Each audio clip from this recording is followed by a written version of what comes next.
Leitura dos escritos sagrados do livro Evangelho do Céu, volume 1, Iniciação. Continuando sobre aura, exemplos dignos de nota. Há alguns exemplos famosos de homens célebres que mantiveram durante suas vidas alta prosperidade, em decorrência de atitudes altruísticas. Um deles é o famoso milionário John Davidson Rockefeller. Quando ainda era office boy nos Estados Unidos, começou a contribuir para a igreja cristã, pois já nessa época achava que o homem deve praticar boas ações. Inicialmente, doava 5 cents por semana. À medida que ia melhorando seu salário, aumentava o valor das contribuições, chegando finalmente a fundar a instituição Rockefeller, que ainda hoje colabora para o progresso social e científico. Desde o começo, todas as suas doações foram sendo anotadas num caderno que permanece com sua família como um tesouro. Outro exemplo é o de Andrew Carnegie, fundador da maior usina siderúrgica dos Estados Unidos. Pouco antes de morrer, decidiu fazer o que sempre pregava: doou toda a sua fortuna a obras sociais. Para o herdeiro, deixou apenas $1 milhão e o custeio dos estudos universitários.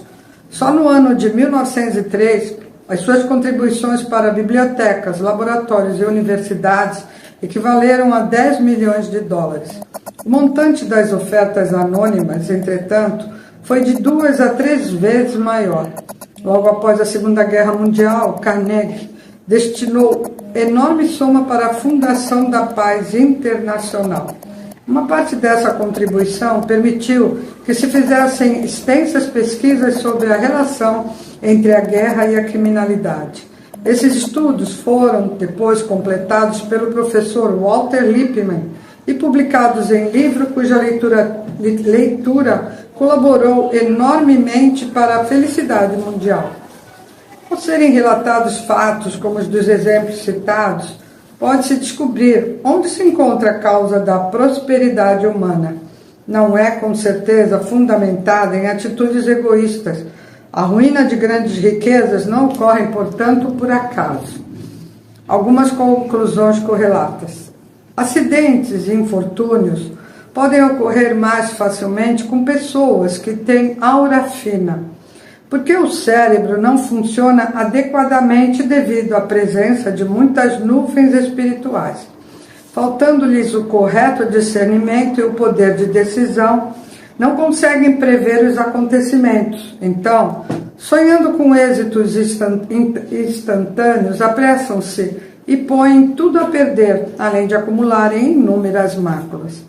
Quando a política de um país vai mal, com certeza seus dirigentes e representantes, bem como o povo que sofre as consequências da má administração, têm aura fina. É um processo inevitável. Pessoas com muitas nuvens espirituais estão sujeitas a sofrer, com frequência, ações purificadoras. Por isso, facilmente contraem doenças ou se tornam vítimas de outros infortúnios. Aqueles que sofrem acidentes de trânsito sempre têm sua aura fina. Quem a possui espessa escapa de perigos em qualquer circunstância. Assim, quando ocorre um choque entre veículos, os atingidos são os de aura fina. Observem-se os casos de pessoas que, mesmo sendo atropeladas, não levam sequer um arranhão. Tal fato se deve à espessura e elasticidade de sua aura. Conclusões finais. A partir da análise de fatos ou acontecimentos, às vezes corriqueiros, pode-se perfeitamente concluir que o único caminho a seguir para tornar-se um afortunado é o da prática do bem e da virtude. Agindo assim, cada um em particular ampliará dia a dia a própria aura. Não adianta, pois, queixar-se da sorte, do destino. É preciso sim saber como estar constantemente buscando o aprimoramento. Mesmo em se tratando do jorei, pode-se perceber facilmente que ministrantes de aura espessa obtêm melhores resultados. Também, quando um mamerito consegue salvar grande número de pessoas e recebe, por essa sua disponibilidade de amar o próximo, intenso sentimento de gratidão. Muito espessa se tornará a sua aura e bastante eficaz será o jorei que canaliza.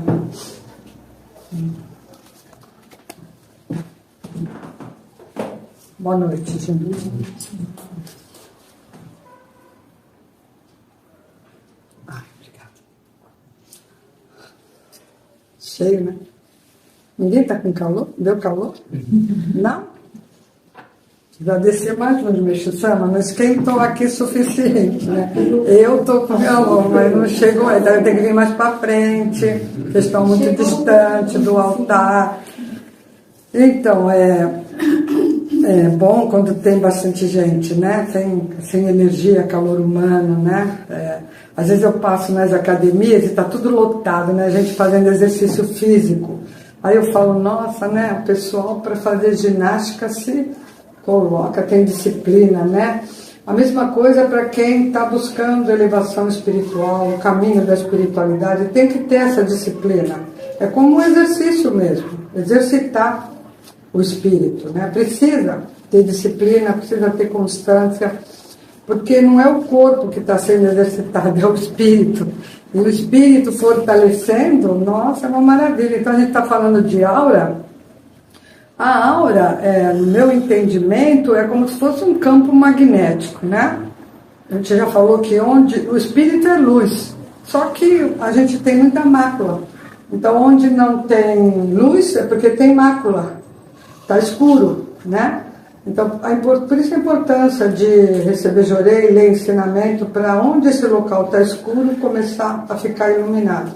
E aí, de tanta luz no espírito, começa a sair. E aí é como se formasse um campo magnético. Não é que fica parado, mas forma ao redor do espírito. E essa aura é importantíssimo, né? Para a proteção da gente. Então, isso me explica que pessoas que sofrem acidente, é porque já tem a aura fina, e se machuca muito é porque a aura era fina.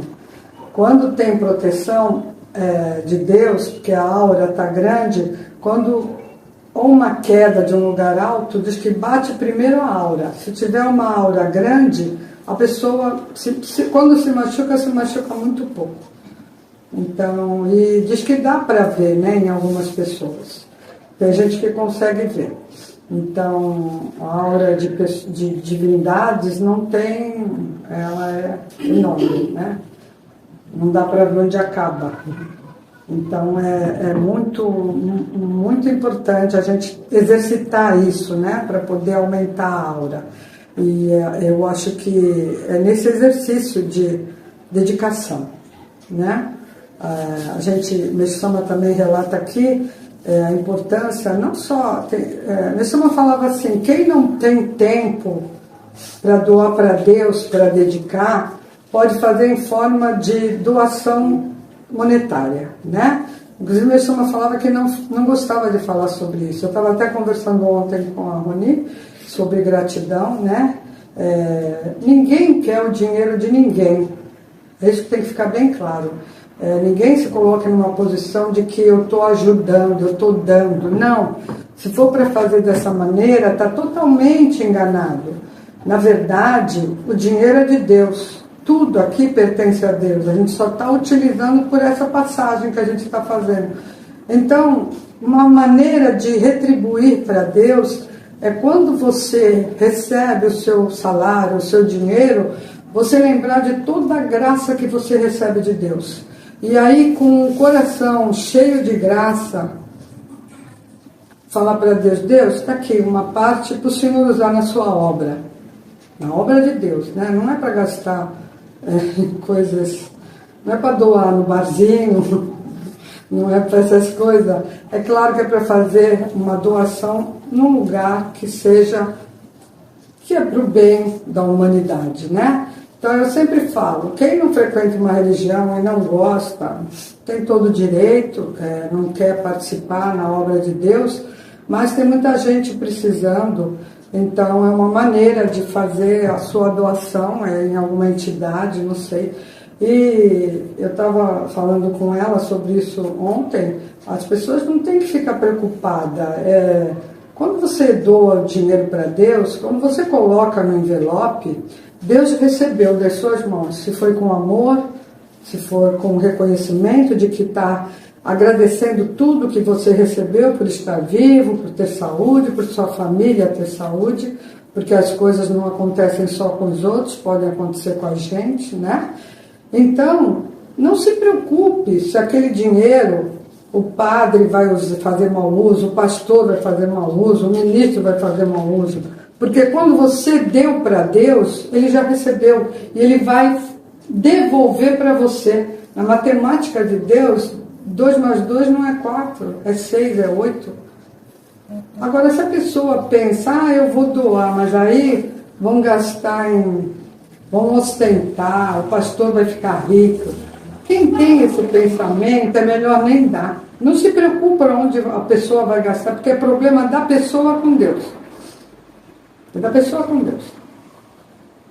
Quando você deu com amor. Não importa o que vão fazer com o dinheiro, se vai ser bem usado ou não. Senão você nunca vai doar. Então, mas tem entidade que não usa o dinheiro ali para as crianças ou para os velhinhos. Não importa, você doou. Você fez esse gesto. Aonde vai ser usado, não cabe a você julgar. O importante é você devolver. Inclusive, eu vi uma vez uma pessoa falando, se você não tem aonde doar, põe embaixo de uma pedra, em qualquer lugar, e deixa ali. Esse dinheiro não é mais seu, é de Deus. Você está dando para Deus. O desapego tem que ser assim, gente. Não é fazer doação e depois se arrepender. Não é fazer doação e depois ficar falando, nossa, eu ajudei tanto essa igreja. Você ajudou você. Você que está cheio de mácula. A gente tem mácula. É uma maneira da gente resgatar as dívidas que a gente tem com Deus. Deus castiga quem não faz? Não, não castiga, mas você vai continuar cheio de mácula. Então, uma maneira de fazer esse resgate, uma das maneiras é fazendo doação. A aula aqui não é nem de gratidão, mas como a gente falou, ele fala de pessoas, de americanos que tinham esse gesto, né, de doar. Nos Estados Unidos a gente vê mais empresários fazendo doações, quantias grandes para faculdade, para muitos lugares. Então aqui é um pessoal meio apegadinho no dinheiro, né? Acha que vai morrer e vai levar tudo, não vai levar. Então, uma maneira de crescimento e de limpeza da linhagem espiritual, se tiver alguma coisa que o antepassado fez quando estava em vida, juntou dinheiro ilícito, uma maneira de limpar é essa forma, fazendo gratidão. Então aqui ele dá o exemplo de pessoas que prosperaram, porque desde o início entenderam a importância de doar. Isso é importante. Quem não acredita, experimenta. Experimenta. Porque Deus sabe, se você só consegue doar R$10, Ele sabe que é o máximo que você pode dar. E aí, para Ele é muito, porque é o máximo que você pode. Mas se você pode doar muito mais e só doa R$10, Ele também sabe que você poderia doar mais, né? Então, ninguém precisa saber quanto se doa. Não precisa anunciar, não precisa botar em placa, é só doar. Só Deus é que tem que saber quanto você doou. E é só Deus que sabe se foi de coração. Meu marido brincava que no começo ele fazia gratidão como se tivesse um barbantinho que tinha vontade de puxar de volta, né? Então tem gente que dá com um certo apego, fica assim, acho que eu dei demais. Experimenta, Meshama fala sobre isso, né? Que Meshama fala, experimenta doar tudo que você acha que tem que doar e você vai ver se falta para você depois. Não falta, é impressionante. Não falta. Quanto mais tu segura o dinheiro, menos dele vem. Eu já pratiquei muito isso. A gente conseguiu sair problema de dívidas dessa maneira. Então você fala, mas eu estou cheio de dívida. Algum dinheiro você tem para fazer doação. Então é dessa maneira que se sai das dívidas. Ou dedicando para ajudar o próximo, né? Então, mas tem gente que não consegue, não tem tempo, não tem força. Então é uma maneira de ajudar em algum lugar, de alguma forma, né? Mas nunca pensando, eu estou ajudando esse local. Não, você está ajudando você mesmo. Quando você doa, é para você. Você está ajudando você. Porque pode ter certeza, se você não fizer a doação, outro vai fazer. E a obra vai continuar. A obra de Deus não para. Os planos dele já foi planejado. Os planos dele já foi planejado. Ele já planejou há muito tempo e está realizando pouco a pouco, devagarinho. Então, se você não quer fazer parte, outro vai fazer. Ele vai utilizar outra pessoa, não se preocupe.